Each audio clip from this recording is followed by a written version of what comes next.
জামাত ইসলামের সাথে বাংলাদেশের হক্কানি উলামাদের বিরোধ এর প্রধান কারণ জামাত প্রতিষ্ঠাতা সাহেব মওদুদী কতিপয় রচনা। আমার জিজ্ঞাসা, এই রচনাগুলি সংশোধন অথবা পুনঃপ্রকাশ না করে ওলামাদের সাথে সমঝোতা করা সম্ভব কিনা।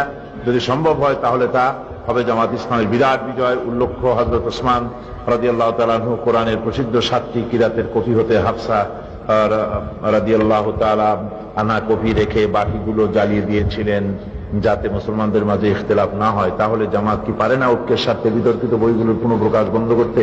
আপনার মতবাদ জানার কৃতজ্ঞ হব। ভালো কথাই আপনি বলেছেন।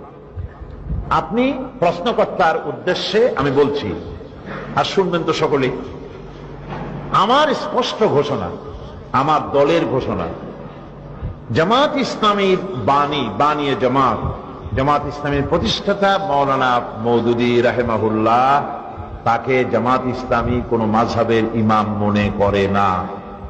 মাওলানা মওদুদীকে জামাত ইসলামীর কোন মুফতি জামাত ইসলামীর লোকেরা মনে করে না। তিনি নিজেই লিখেছেন যে আমি যে সমস্ত তথ্য মাসাইলের ব্যাপারে যে সব কথা বলেছি তার উপরে জামাতের কোন লোককে একমত হওয়ার কোন জরুরত নাই। এটা আমার ব্যক্তিগত মত। এখন মাওলানা মওদুদী অনেক বই লিখেছেন। বই লেখার ভিতরে যদি তিনি কোনো ভুল করে থাকেন, আহলে সুন্নাতুল জামাতের আকীদা মোতাবেক কোন ভুল যদি করে থাকেন, সে ভুলগুলিকে ধরিয়ে দেওয়া দরকার, জানানো দরকার।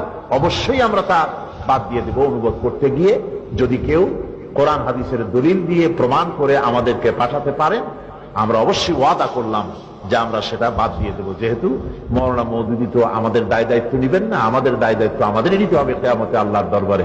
সুতরাং তিনি কোনো ভুল কথা লিখে থাকলে সেটা কি, কোরআন হাদিসের দলিল দিয়ে মেহেরবানি করে এই লেখক আমাদেরকে জানাবেন।